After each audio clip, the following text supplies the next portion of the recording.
All right, it is officially 3:30, which I've been told matters that we're right on time. I don't know, but you're all here, so we can definitely get started. First of all, thank you everybody so much for being here. I'd say early on a Thursday, but just being here on Thursday, I really appreciate it. This is my first time being a panelist at MAGFest, so I'm very excited to be talking with you all today about making your own audio drama. Speaking of drama, I'm going to be moving really fast through this in the theme of this year's MAGFest. But if you have questions, put up your hand. We'll try to get to them. If you have a very specific question, come talk to me afterwards and we'll talk about it then. Before we dig into the stuff today about making audio dramas, who here has made a podcast? Show of hands. Okay, we got a couple of people make podcasts. YouTube, anything like that video? A couple of people. Okay, cool. So this will actually probably be useful to all of you, having not made anything like this before. And for those of you who've made something like this, there might be some overlap. We're not doing Webster's definition of whatever, but like, what is an audio drama? It has historically had a bunch of different names: audio play, radio drama, coming back from like long time ago when you'd be listening to like your regional radio station and they'd probably have a play and they'd be advertising something to you. But today we just have this idea of an audio drama, which is usually a podcast, although not exclusively that. But it is an acoustic performance that depends on things like dialogue, music, and other sound effects to help you imagine a story, which is great if you have this really cool idea, but you can't animate or get a whole crew of people to do things or what have you. For the purposes of today, we're not being picky about what this means. We're just going to be talking about anything that's scripted and edited with music and sound effects. I am going to skip over why do you want to make an audio drama, because you're here, so you have your own reasons. But to give you a couple of reasons, it helps you to bring your stories to life. It's less effort than video or animation.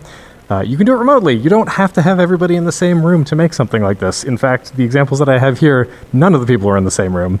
You can meet new people, you can learn new skills, and some of the stuff that I talk about today you can use if you want to make YouTube or Twitch or podcasting or things like that. And even though I'm going to tell you repeatedly that it's a lot of work, it is also a lot of fun. I'm just going to pick one of the, to give an example of something from an audio drama. Let's pick this one.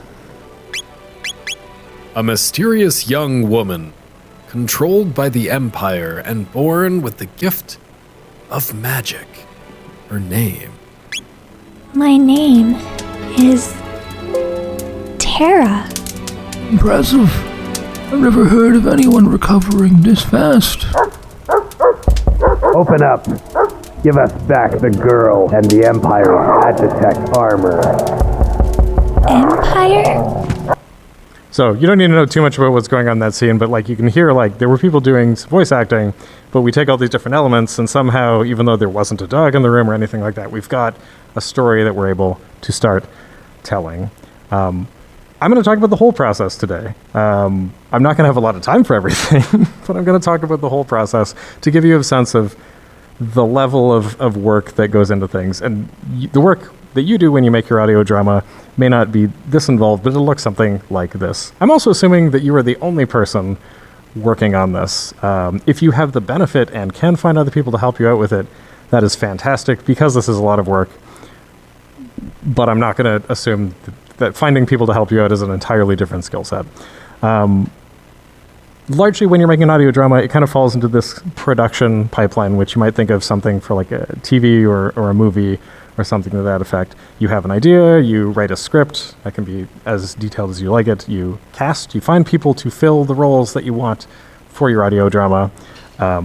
You direct or record. That'll look differently depending on what kind of a setup you have and who you can get involved. And then there's post-production, which is a large part of it. It's where you take the audio from folks, clean it up, where you do the actual editing, where you time things and add sound effects and whatnot. And sound design, which is where you take where you make the parts greater than the whole, where you somehow make all of these different pieces sound like it all was a real thing that happened. you can do this in a couple different ways. When I made the first audio drama that I did, the first 3 seasons follow this, and I wouldn't recommend doing this. Every episode, I wrote the script and then edited it, and then went back and did the next episode. If you do something like that, you can have a very organic feel to the audio drama you're producing because you're learning and growing at the same time. But it can also feel a bit disconnected because you don't know where the story is going because you're writing it as you go. Typically, what folks do, which is more normal, and you see this in television, things like that too, is you do all of the script writing and whatnot ahead of time. Then you do all of the recording for all of your episodes, and then you do all of the editing. And the last 2 steps don't necessarily have to be that separate, but you get the idea. Planning. Planning is a personal thing, so whatever works for you works, is the short version. But that's not super helpful if you're trying to get started with something like this. So what I will say is, when you're planning your audio drama, you want to start with something small. You might think, because you're at MAGFest, you're like, oh, I was overhearing these people talk about Sonic, their Sonic fan fiction, of course. And you're like, that would be great if we made this big story and I told it through the medium of audio. Or for whatever reason, that's your passion project. I wouldn't recommend starting with the best thing that you want to do first. Because usually when you're learning something new for the first time, it doesn't go the way that you expect. Instead, what you can do is make something called a pilot. So television shows have this, where you have a first episode, you try something out, and it will either take off because you made it work, or it was a good idea, or it will crash. And then that's fine, you learn something. Failure is a great teaching tool, and we don't need to begrudge that. When you're planning, try to find people that can help you out. That doesn't have to be people who are editing or anything like that. That can just be people who are proofreading your work. That can be people who are I want to do some goofy voices. That's totally fine too. Anything that you can do to get the people that you need together. I've written down, there's this idea of a story Bible. It's probably more than you need. I'll have an example in just a second of something that's a bit simpler.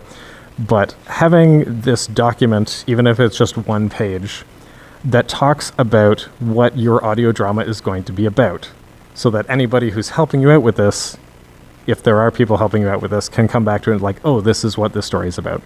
That could be something like a log line. It's not a summary, but it gives a sense of the story. The example for Star Wars might be Luke Skywalker, a spirited farm boy, joins rebel forces to save Princess Leia from evil Darth Vader and the galaxy from the Empire's Death Star. That's not quite a summary, but it's you have an idea where it's going.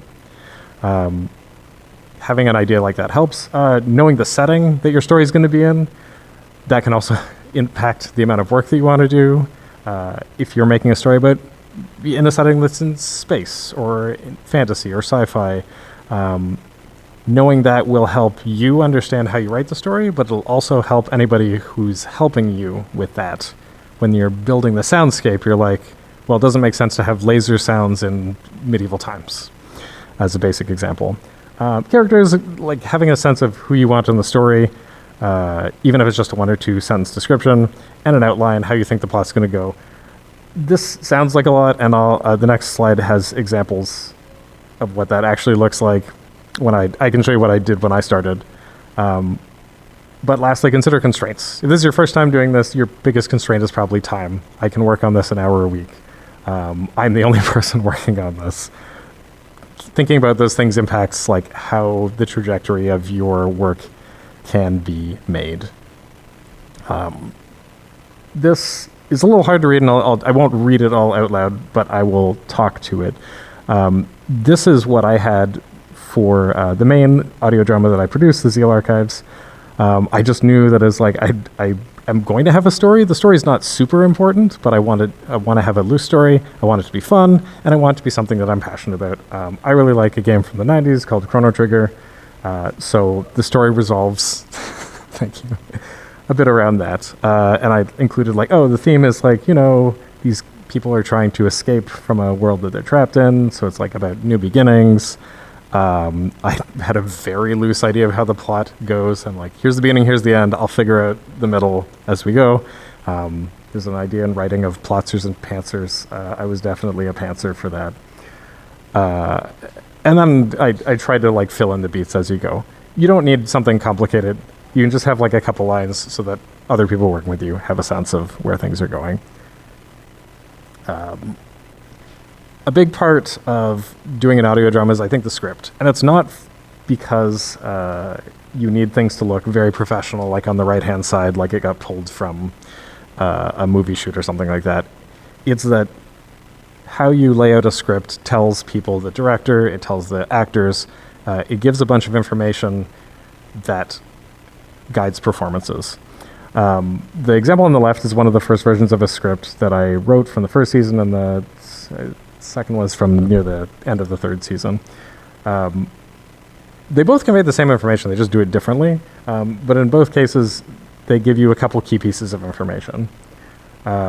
Unsurprisingly, you can see like the scene heading, that mostly sets the stage for what is going on.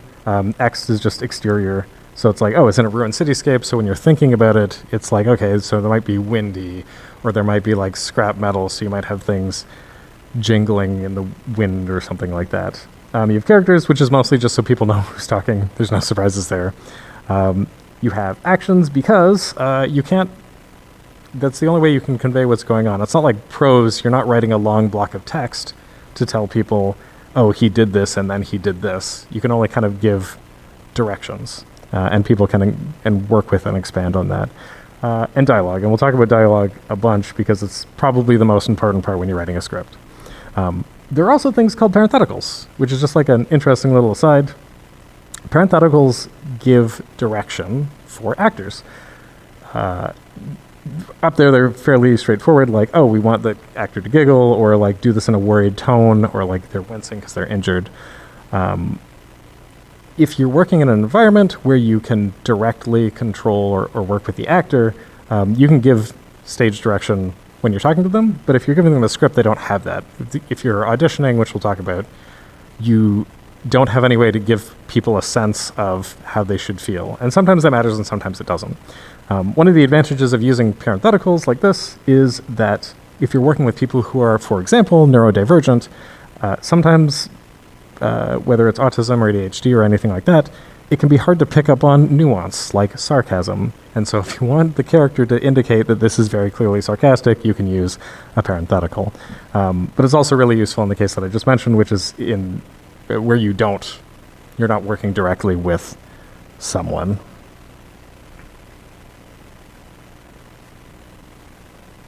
Script writing is, for an audio drama, is also different than normal writing because it's driven primarily by the dialogue.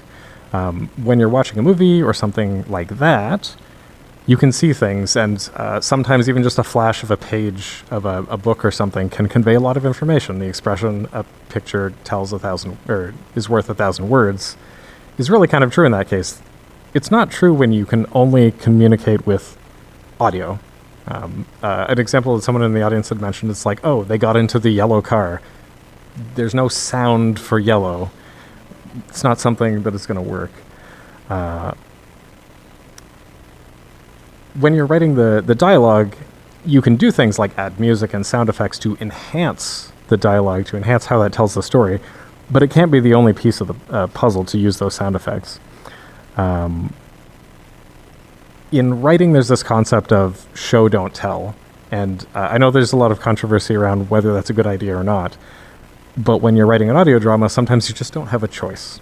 If you want to indicate that characters are doing something weird, like they entered a house through a window, you can't really do anything other than to say, he went in, like, why are you coming in through the window? So you have to like think about how you're writing in a way that you might not when you can visually just have those kind of shorthands. Another example would be like, you might say like Susie felt for the bench with a white cane in prose and text, which is like telling you a little bit about it, but you could also just say Susie was blind. And so sometimes you have to take a different approach depending on what you're writing. Sometimes you can cheat on this. If you're doing like a sci-fi show and it's like there's no way that anyone would know this, but also my character doesn't know this, then you can just go and provide a lot of exposition. That's actually really great because then you don't have to think about how would I describe this. You're just like, I'm just going to tell you. I'm just going to spoon feed you the information that you need. Keep characters active. This is an interesting one. Maybe you are writing an audio drama and one of the key pieces in your script is like these two characters are having this witty banter or back and forth, and it's just like a battle of wits or something to that effect. And you're like, oh, this sounds cool. Like people are going to be energized by like the things that they're saying. But it turns out that if you only have people talking to each other, like at a lecture or something like that, it's not really engaging. And so when you're writing things, you want to include other elements that feel like the characters are active. That can be, if your characters are going to have a dialogue, that could be, oh, they're in a cafeteria, if that works for your story. You can add like little sounds that give the impression that there are other people in the room. It makes it feel less static, like you're talking in the middle of a white room, like an empty, dull, boring room, and it gives color to what's going on. It makes it more engaging for people that are listening. Finding out how to fit that into your story is a matter of the specific plot that you're working on, but yeah. I swear to God, I'm almost done with talking about scripts. Script writing is important. It's like the foundation of everything. Big things, though, to keep in mind. Keep the plot simple because you don't have the advantage of being able to see things. So if there's something complicated going on, you either have to use your galaxy brain to figure out how that is going to sound, or much easier, just keep it simple. Make your plot simpler.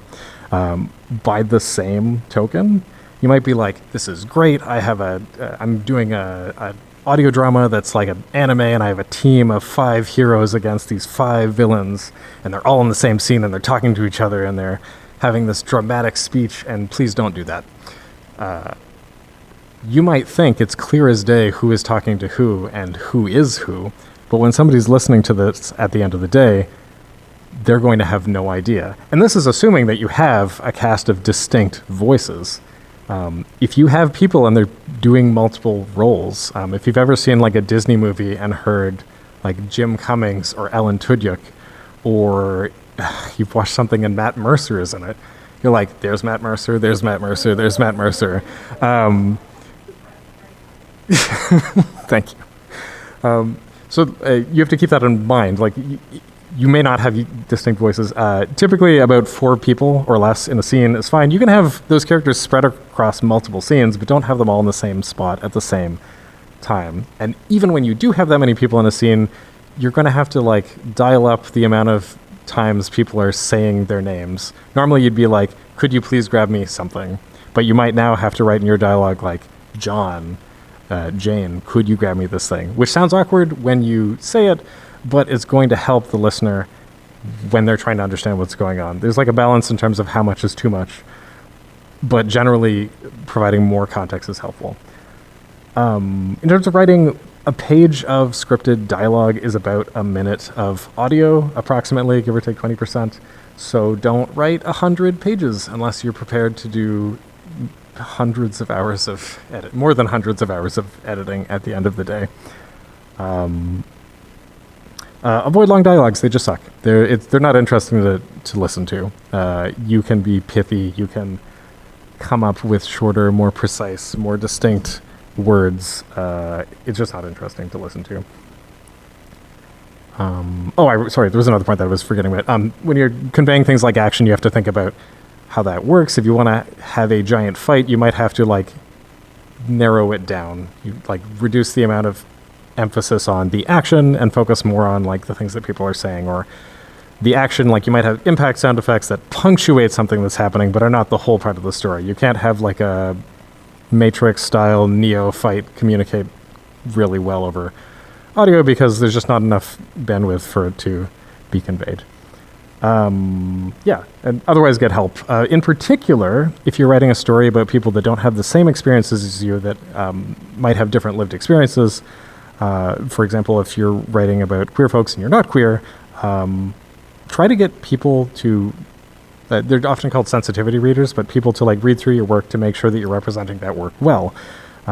If you can, pay these people. I'm saying this like I had money to pay people. I don't pay myself. I don't have money to pay anybody, but if you can do nice things for the people that are helping you out, please do that, especially in this case. Okay, casting. I've talked a lot about script writing. We're going to move on to something that's different. We're going to talk about some of the, I think they're more fun.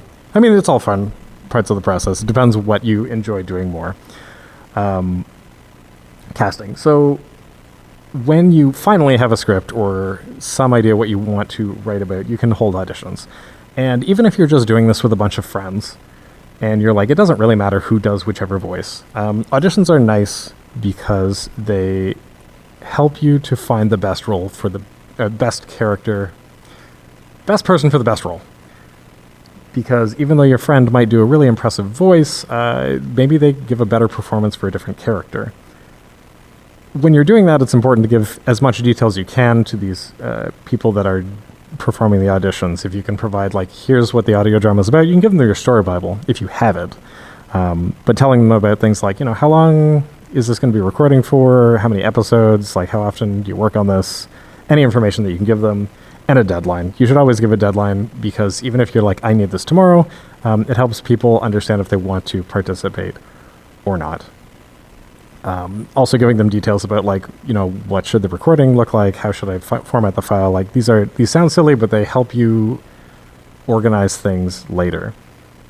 And if you're like, okay, this is great. I have an idea. I have a script. I've already overcome these 2 hurdles, but I don't have any friends. That's potentially an option. I hope it's not the case. But if you're like, I don't have anybody who wants to voice act for me, fortunately, there is no shortage of folks out there who are willing to help out with a project like this. And when I say like this, I mean like anything. If you're looking for folks, there are sites like castingcall.club, voiceactingclub.com. There's a subreddit, Record This for Free. There's a very active Discord called the Voice Acting Club, and it has like separate sections for voice actors who are looking to audition for fan projects versus commercial projects versus original audio. There's like a ton of different categories for voice acting. And so you can have a lot of success looking through things like that. And also, when you're doing this work, make sure to give people credit, obviously. Even if you can't afford to pay them, being able to, like, get their information for social media, to be like, hey, this person is joining the cast of this season of whatever show. That kind of thing is like a nice thing that you can do that doesn't cost you anything and feels good. As an example, I think this is... I recently used Voice Actors Club to actually put out an audition for non-friends, but when I was working with my friends, this was an example of what I had sent out to them. I was like, okay, so this is the 3rd season, usually the audio drama is pretty short. People don't have a lot of lines, but I have a rough idea of how many lines. All of this information gives people context, which helps them shape how they are going to think of their character. I think I gave them some additional information. I gave them like an actual copy of the script of whatever they were reading for. And in some cases, if your work it's important that the pronunciation is perfect, you can also do things like provide pronunciation guides. I did that for some of the episodes, but not all of the episodes of the Zeal Archives. Recording. There's largely like there's technically 3 ways you can do this, and a bunch of variations on it. The one way that I don't have on any of these slides is a way that I don't recommend, but you could just like, the 20s and the 30s and all the time when we had radio plays, that was great. I'm just going to do it live. I don't recommend that because you need everybody in the same place, and you need to basically do a live theater production, and that is not what we were talking about today. But there are 2 more common, I would say, formats that are helpful if you're making an audio drama. One is a sort of live environment. So in that setup, either you are in person with the other actor or actors, or you could be online.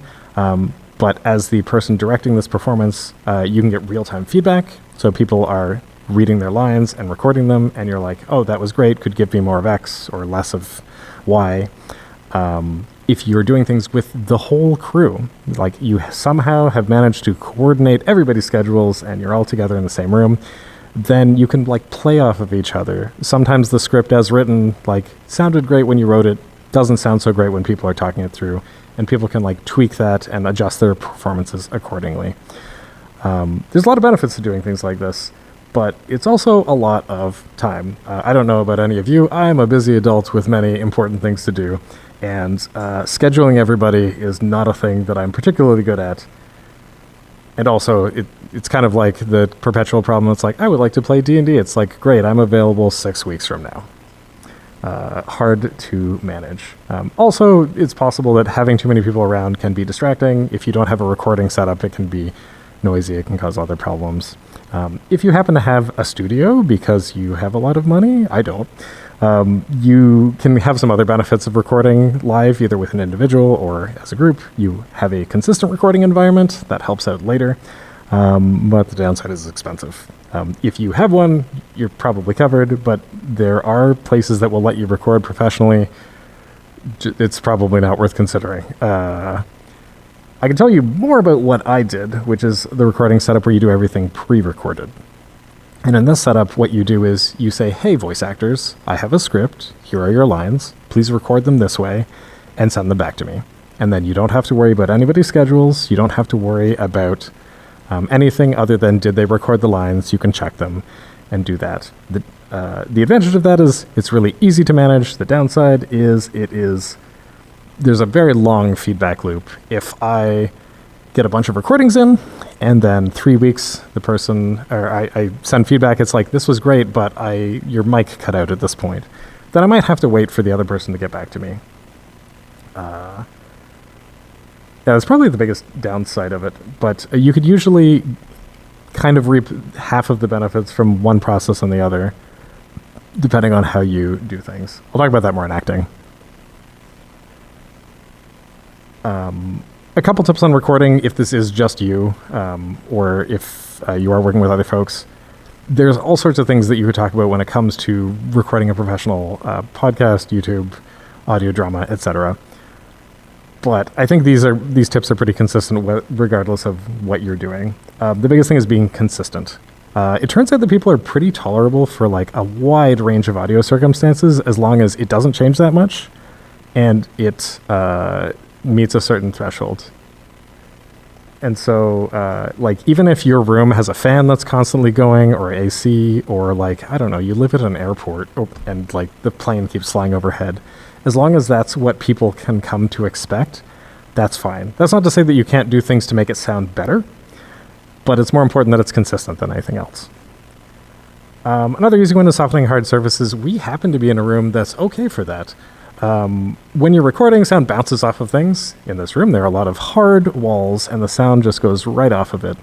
And that creates things called reverberations, which are like echoes, but not quite so spaced apart. And they suck to clean up in audio. If you do things like softening the surfaces, the sound doesn't have a chance to rebound. There are some really goofy but effective things that you can do to combat that. I've seen people, what they'll do is they'll have a microphone like this, and they'll get like a fabric cube for like clothing or things like that. They'll like put it around and they'll like put foam on the inside. And what that does is when you speak into the microphone, it goes into the mic and it just like diffuses there. If that's too much work, you can literally cover yourself in a blanket. And it will probably get very hot, but the sound's got nowhere to go. It's just going to go straight into the microphone. So that works. Pop filters. I implicitly have one because I have a mask on today. But when people are talking, they occasionally make sounds called plosives, like with the letter P, and they pop. And they show up very obviously in a waveform when you're editing, and they are hard to clean up, and they sound bad. You can buy pop filters for relatively cheap. I think they're like $5. You can make one out of a wire coat hanger and pantyhose, but you can also just buy one. That helps clean up your audio a little bit for recording. Another thing is hitting the right levels. When you're recording something, I think over here there's like a little view meter. You can't see it, but I can. There'll be bars and they go from 0 to negative infinity. Does the math work out? It doesn't matter. You don't need to know about that part. There's a whole bunch of audio engineering. But what you do need to know is like there's some levels that you can hit. And some tools will like have like yellow and green and red to give you a good sense of this. But between negative 12 and negative 16 is like the range that most of your speech should be in.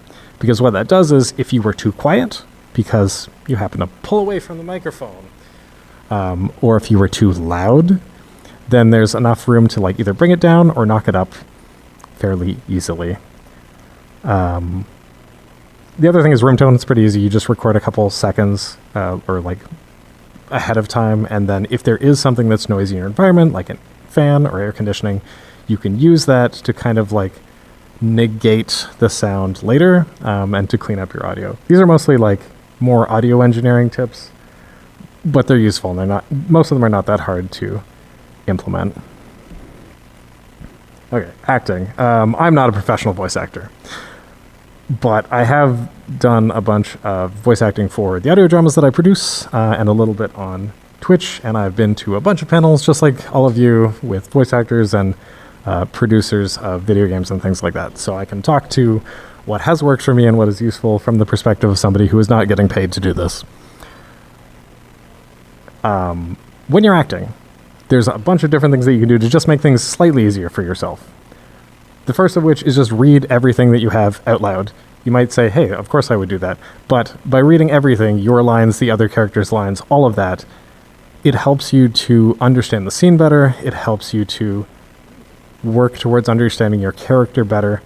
If you can get somebody to riff off of, if you can get somebody to actually talk with you to take on some of the other roles, then you can actually like practice and start to really hone your performance.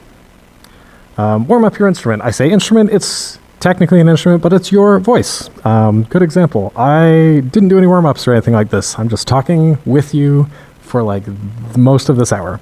But what I should have done is practiced, is done some vocal warm-up exercises. You can look them up online, like vocal warm-ups for actors or theater or things like that. The one that sticks with me that's useful is you can use different tongue twisters because they help you to articulate your words more clearly. A classic example is red leather, yellow. Couldn't even get it through the first time. Red leather, yellow leather. And you say that repeatedly, faster and faster, as well as you can, and it helps loosen out your tongue. There are other ones. That's a pretty popular one. Don't rush your lines. The benefit of doing a recording instead of live anything is that if I'm talking to you right now, this is being recorded. If I'm like, I say something, I'm going really fast, and you can't really understand what I'm doing, if I make a mistake in a recording, I can just stop and breathe and continue. And I can either leave a note to whoever is editing this to be like, oh, I made a mistake here. Or you can do something like, or, and there'll be like a nice little spike, and they're like, oh, there was a mistake there, so we'll just ignore that. So like a small little thing that you can do. But also when you speak slowly and clearly, even if your character is supposed to be rushing, it'll be easier for people to understand, your speech will be more intelligible, and if for whatever reason they need to splice together different takes of your audio, they can do that.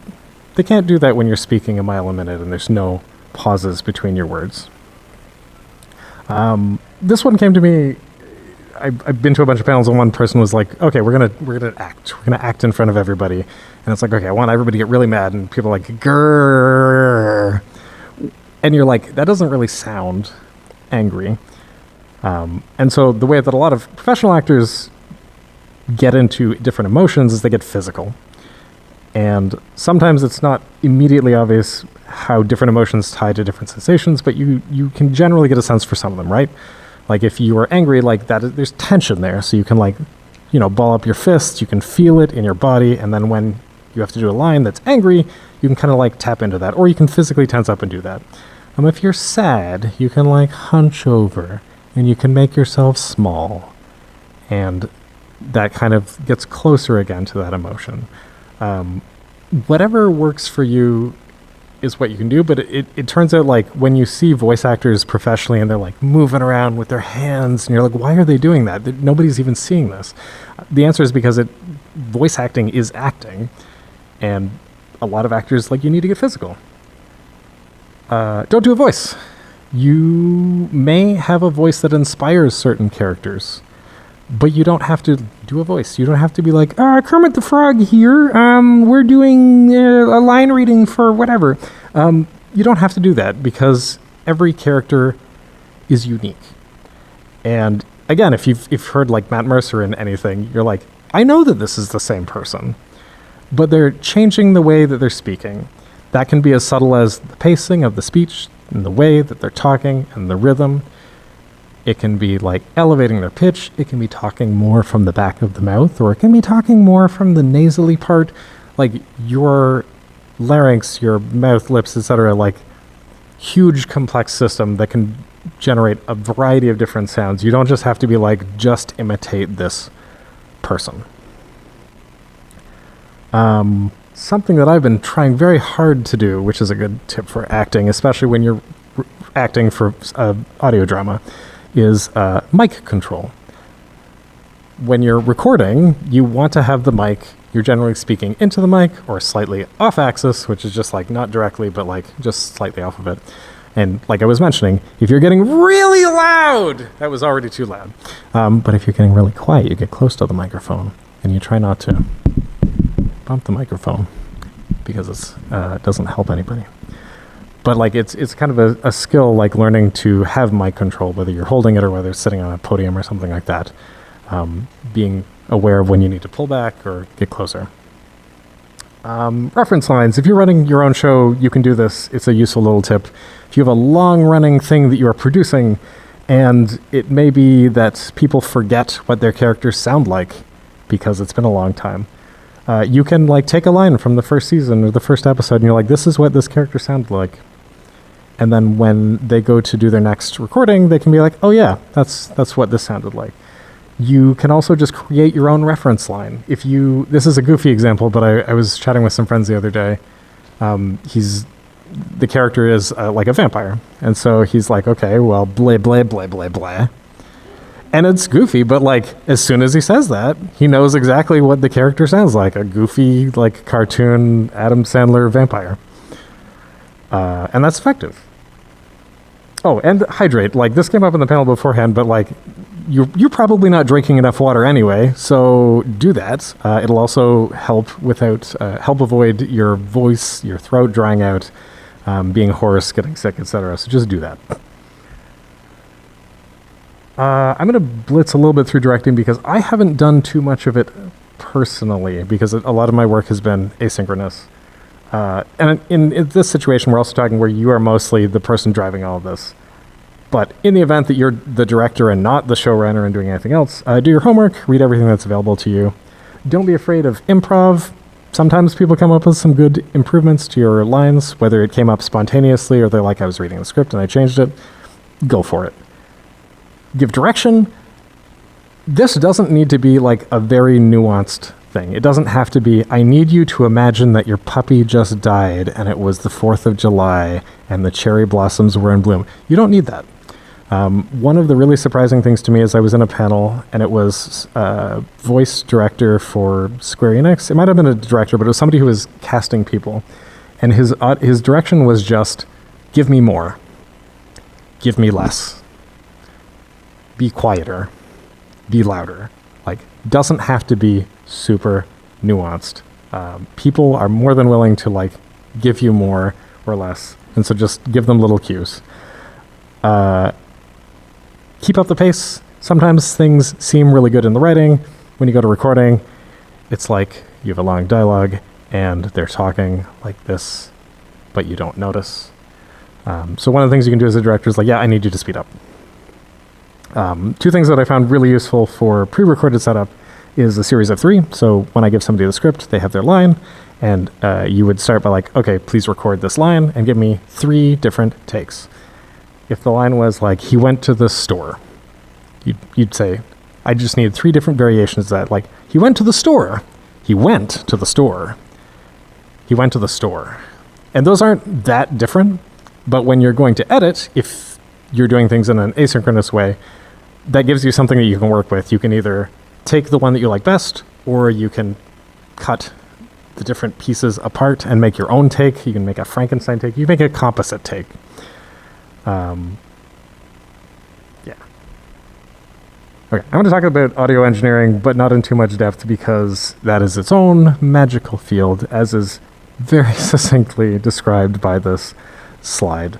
I'm going to talk about audio editing, but there is audio engineering, which I'm mostly going to describe as cleaning up the audio, because if you're recording things and there's just like a constant hiss, you're like, I don't want that to show up in the finished product. It's going to take people out of the scene.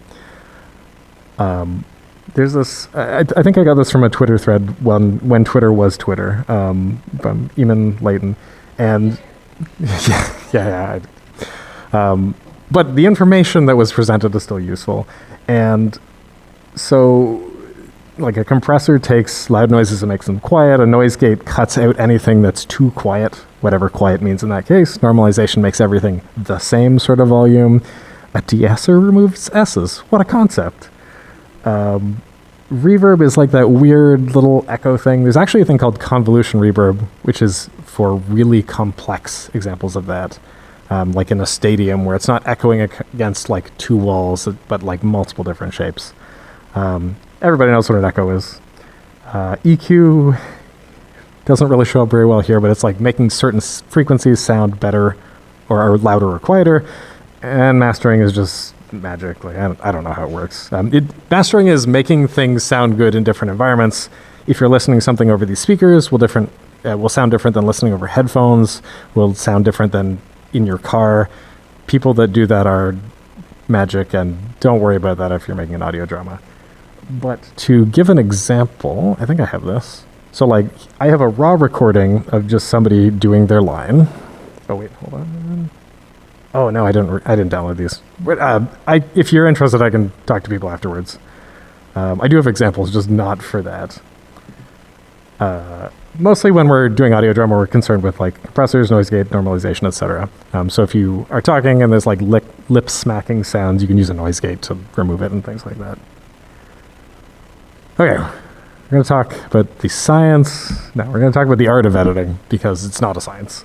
So you've actually done this. You've got a script, you've got a recording, you found people, everything is looking great. You just have to put it all together and make it happen. The short version is it's complicated, but the longer version is there are some things you can do to break it down, to make it, to start making your audio drama. Usually the way that I work is I start with the voices, because the dialogue is the majority of the story. You want things to sound good in the absence of literally anything else. So that means taking the voices. So on the slide, I have like voice actor 1, 2, 3, 4, and I'm just like, cool. They say voice actor 1 speaks, then 2, then 3, and then back to 1, etc. So that's just like figuring out so that everything sounds at the right volume, and it just sounds like people are having a conversation and not a bunch of random tracks that I'm playing back to back. After that, you might like tweak things. It's like, oh, there's a joke here. Maybe it should come in a little earlier or a little later. Putzing around with that. And then effects. That would be, you have a raw recording and you're like, this isn't quite how I want things to sound. This is in a stadium. It's supposed to sound big and grandiose. That I have an example for. So this is from, I think, the 3rd season of the Zeal Archive. So this is the voice actor's original recording. Humans have had this planet for too long. So like, it just sounds like a voice. There's a separate effect on it, but it's like, I wanted this to sound like she's talking to like an army of people in a stadium. So we like add a little of convolution reverb. Humans have had this planet for too long. And it's not much, but it's just a subtle little bit. Similarly, I think I was filling in for the voice actor here, but like we have this Nisbel III is like this dinosaur. He's got like a deep, boomy voice, and so I tried to imitate the original voice actor. Ooh, it tickles. You don't need context. It's fine. But that was like, that's me, and I wanted to sound less like me and a bit deeper, so you can do things like pitch shift it. Ooh, it tickles. Which is a little bit unnatural, but just like normal enough that you can still continue to use that. Pitch shifting as a tool is really tricky, because if you do it too much, it just sounds like a computer did it. You don't want that. There are tons of other effects you can do. You can use chorus to like double up somebody's voice. You can use a vocoder to make their voice sound more robotic. If you want to convey that somebody's moving across the room, you can pan the audio from left to right. Some of those tools you want to use sparingly because they can be too distracting. After you've got your dialogue, which is the majority of your story, sound effects. Sound effects are great for hinting at things that are happening, punctuating things, but not telling the entire story. You want to add just enough that it's not distracting. If you have a story and it's set on a farm and you want to convey that they're at a farm, like, it sounds dumb, but you can be like, I am going to start the scene by having like a rooster crow. I'm going to start the scene by having like cows mooing, and what I'll do is I'll fade them down, and it's like, yes, okay, they're on a farm, we get it. There are different kinds of sound effects. There's things like Foley. Foley are your everyday sounds, things like footsteps, movements, and when you're adding these to your audio drama, a light touch is fine. You don't need to be like, yes, heavy boots are in every scene. They are definitely walking across some space. Sound effects are things like sound effects. They're, air horns, record scratches, things that are more obvious. But there's also drones and ambiance sounds. You can think of them like crickets. It's not a distinctive sound. It's not like a single chirp. It's just like the sound that you would hear if you were sitting in the middle of a forest at night. It's just like, I can't even imitate it. But I have some examples, fortunately. And the nice thing about starting with your voice, your vocals, and then working up your sound effects up to things like drones is you can layer things, and you start to see that this is going from just people talking to actual building a scene, building a world. So let's start with the Foley. So that's just, a piece of fabric tearing. I didn't record that. That was a free sound effect that I found somewhere. And then maybe we add in some sound effects like a crash. We layer that with a drone. Okay, that's just barely audio, but it's supposed to be crickets. And then we take that and we mix it in with our voice actor's performance. Sorry, Robo.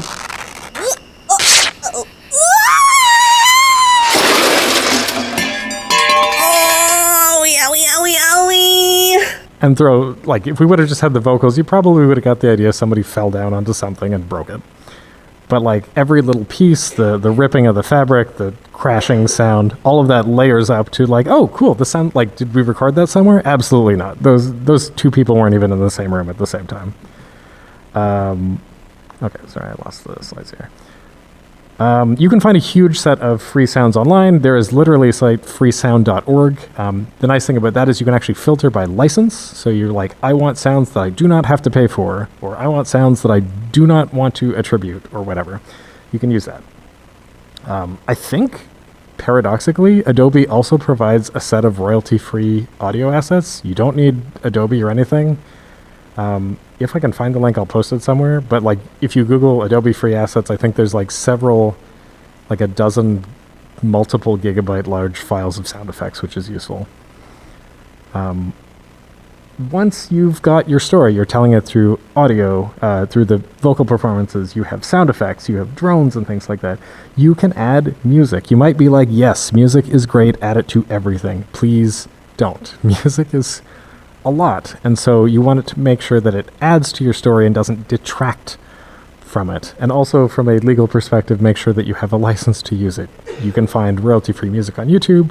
You can find Creative Commons music, which is very explicit about the terms that you can use it. You have to just say, like, this came from such and such, whatever. Music is something to use sparingly because it can dramatically change the mood, and depending on the kind of story you're telling, you might want things to, like, I'm sure people have seen there are trailers that are recut like The Shining, except it's a comedy. And it's just like the way that that's cut and the audio that they use, the music that they use in the background dramatically changes how things feel. I have an example of that, which is not so dramatic, but like will give a sense of how they can change things. So this is a vocal performance with no music behind it. These dust storms have gotten a lot worse ever since the Mystic War. So, that's vocal, you're like, okay, it feels like it's missing something. These dust storms have gotten a lot worse ever since the Mystic War. So the piano was a little quiet there, but you have like this soft, quiet, slow piano. And that gives you one feel. It's like it's kind of sad. And we try it with some different music. These dust storms have gotten a lot worse ever since the Mystic War. Again, this is just like we used a different piano piece. It's at a quicker tempo, but it has a different feel. There's like a sense of urgency now. And like your music choices, those are similar, but if you have radically different ones, you can create a completely different feel for what you're making. Okay, where are we? Here. Sorry, I'm trying to find this page again. Oh, I see what's going on now. Sorry about that. Okay, yeah. That's it. That's your whole audio drama. You're done. No, definitely not. There's so much that I don't talk about. Like, you're like, oh, I want to make an audio drama. I want to promote it. I want to tell other people about it. I want to find these people. I want to know how to do all the editing. Those are all very separate skills that I'm not as proficient in. But I'm hoping that everything that we've talked about gives you, like, the foundation for understanding what goes into things. And I'm also not going to leave folks high and dry. I do have a couple final tips for doing something like this. Prepare for the long haul. It's a lot of work to do something like this. Treat it like a marathon, not a sprint. So work at it in little bits, set realistic timelines, or don't.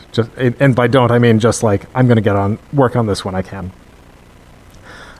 Be prepared that not everything will work out. That could be something that you do have control over. Like, I thought this would sound really cool and it doesn't. I thought I could do this and I couldn't. It could be things you don't control. Hey, my voice actor had this recording and it's completely garbled.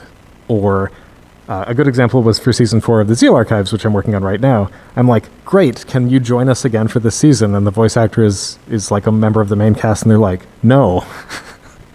So it's like, okay, do I find a sound alike? Do I just lampshade it in the story? Like, sorry, things don't always work out, and you just kind of have to roll with it.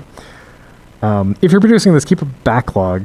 You might be like, great, I did this. I'm going to release an episode every week or whatever. That's pretty unrealistic. I'm going to release an episode every month. And you're like, great, now I'm sick and I can't do that, or I don't feel like it. If you have a backlog of just 1 or 2 episodes, you can continue to release things on a regular schedule without running into those sort of circumstances. Have fun. Why else would you do this? This is a lot of work. Don't make work for yourself if it's not fun. And lastly, embrace the cringe. You might be like, nobody wants to hear my stupid voice acting thing about a bunch of characters from Chrono Trigger and a bunch of nerds trying to get out of the world of Chrono Trigger. And you should not care about that. You should care that I'm making a thing that I love, and there might be some other people that like it. Yeah. And then questions. Yes, you first. I am currently using Adobe Audition. That's what I previously used Audacity. Audacity is a free open source tool. It does mostly destructive editing, so it's just not as user friendly. I'm trying to switch to Reaper, which is a cheaper but not free tool. Sorry, the question was like, what software do you use to edit? Sorry, there's a note here that's like, people for the recording can't hear it. Yes, you.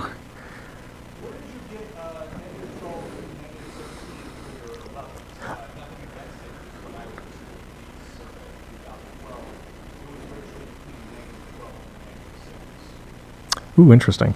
No. I'm not an audio engineer. This was I don't recall where I got that advice from, but it's like it's less about those specific numbers because you can tweak it as you need to, but it's more about like making sure that you keep it in a certain threshold so that you can boost it.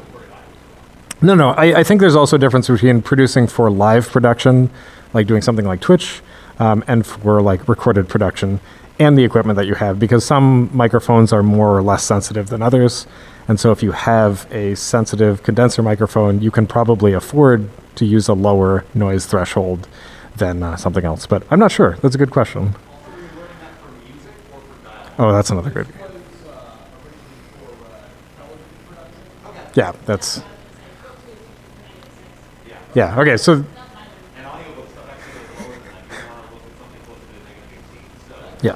Okay, folks in the audience are bringing up points about like the differences between like I think it was audiobooks versus television production and whatnot.